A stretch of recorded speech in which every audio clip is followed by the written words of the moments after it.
বিয়ের ৭ বছর পর হঠাৎ করেই একদিন আমার কাছে আমার ডিভোর্স লেটার আসে। লেটারটি আমার স্বামী প্রবাস থেকে আমার জন্য পাঠায়, যার সাথে কিনা আমার আজ থেকে ৭ বছর আগে মাত্র ৩ মাসের সংসার ছিল। বিয়ের ৩ মাস পর সে যে প্রবাসে গেল আর ফিরে এলো না, চাতক পাখির মতো তার জন্য সবসময় অপেক্ষা করতে থাকি। গুনে গুনে ৭টি বছর অপেক্ষা করলাম, কিন্তু সে তো এলোই না। এলো আমার জন্য ডিভোর্স লেটার। ডিভোর্স লেটার পেয়ে তো আমি পাগলের মতো হয়ে যাই। তার নাম্বার আমার কাছে আগে থেকে ছিলই বিদায় আমি তাকে ফোন দেই বারবার। সে একটা বারের জন্য রিসিভ করেনি। এর আগেও আমি তাকে বেহায়ার মতো বারবার ফোন দিতাম, সে কখনোই আমার ফোন রিসিভ করতো না। যদিও সে আমাকে বিয়ে করতে চায়নি, আমার শ্বশুর আমাকে পছন্দ করে এই বাড়িতে বউ করে এনেছিল। স্বামী কখনো আমার দিকে ফিরে তাকায়নি, নামে মাত্র সংসার ছিল আমার ৩ মাসের। তিনি প্রবাসে যাওয়ার পর ৭ বছরে কখনোই আমাদের কথা হয়নি। শাশুড়ি মাকে আমাদের ডিভোর্সের কারণ জানতে চাইলে তিনিও কিছুই বলে না, শুধু বললেন আমি যেন তাদের বাড়িতে এক মুহূর্ত না থাকি, আমি যেন চলে যাই। আমার সাথে নাকি তাদের কোনো সম্পর্কই নেই। সেদিন শাশুড়ি মায়ের পায়ে পড়ে অনেক কান্নাকাটি করলাম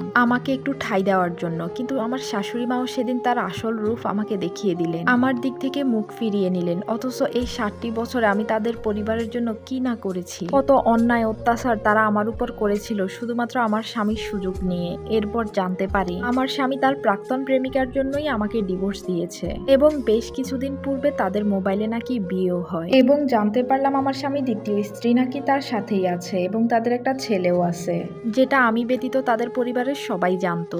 অথচ ৭টা বছর আমি তাদের বাড়িতে শুধুই পড়ে থাকলাম তার জন্য। কত অন্যায় অত্যাচার অবিচারের পরেও আমার বাবা মা নেই, একটা মাত্র ভাই।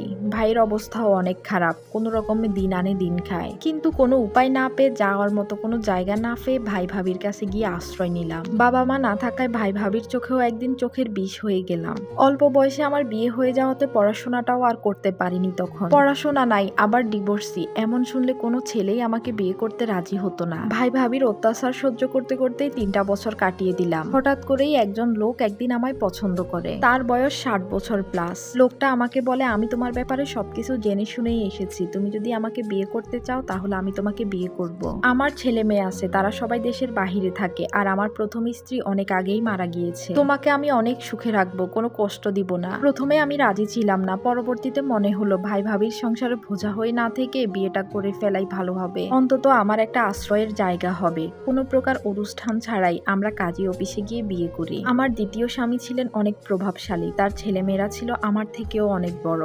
লোকটার বয়স বেশি হলেও মানুষটা অনেক বেশি ভালো ছিল, আমার কোনো কিছুরই কমতি রাখতো না। আমি তখন ভাবতাম আমার কপালেও এত সুখ লেখা আছে, কিন্তু সেই সুখও আমার বেশি দিন টিকলো না। ওনার ছেলেমেয়েরা বাংলাদেশে আসে, তারা জানতো না যে তাদের বাবা আরেকটা বিয়ে করেছে। ওরা আমাকে দেখে প্রথমেই ভেবেছিল আমি বাড়ির কাজের লোক। পরবর্তীতে যখন জানতে পারলো আমি ওদের বাবার দ্বিতীয় স্ত্রী, ওরা তখন অনেক ঝামেলা করে, বলে তোমার কি বুড়ো বয়সে ভীমরতি ধরেছে? তোমার মেয়ের থেকেও ছোট বয়সী মেয়েকে তুমি বিয়ে করেছো, আমরা কখনোই ওনাকে মা হিসেবে মানতে পারবো না। আমার স্বামী বলে মেয়েটা অনেক অসহায়, আর তোমরা থাকো দেশের বাহিরে, আমাকে কে দেখে রাখবে? তখন তার মেয়ে বলে কাজের লোকের কি অভাব পড়েছে? কাজের লোকেরাই তোমাকে দেখে শুনে রাখতে পারতো, তোমার বিয়ে করার কোনো দরকার ছিল না। আর আমাদেরকে যদি চাও তাহলে তুমি ওই মেয়েকে ডিভোর্স দিতে হবে। এর কিছুদিন পর আমার স্বামীর যত সম্পত্তি ছিল তার 2 ছেলে মেয়ে লিখে নেয়। এরও কয়েক মাস পর হঠাৎ করে আমার স্বামী একদিন স্ট্রোক করে। তখন আমাকে বলেছিল নিঝুম, আমি তো তোমার জন্য কিছুই করে যেতে পারলাম না, আমাকে ক্ষমা করে দিও। মৃত্যুর সাথে পাঞ্জা লড়ে আমার স্বামীও আমাকে একা রেখে চলে যান। তারপর আমার জীবনে আবারও দুঃখ নেমে আসে, তার ছেলেমেয়েরাও ওই বাড়ি থেকে আমাকে বের করে দেয়। যার কপালে সুখ লেখা থাকে না সে কিভাবে সুখী হবে? প্রথম স্বামী আমাকে ডিভোর্স দেয়, দ্বিতীয় স্বামী আমাকে এত ভালোবাসলো, কিন্তু তার সাথে আমার সংসারটাই হয়ে উঠলো না।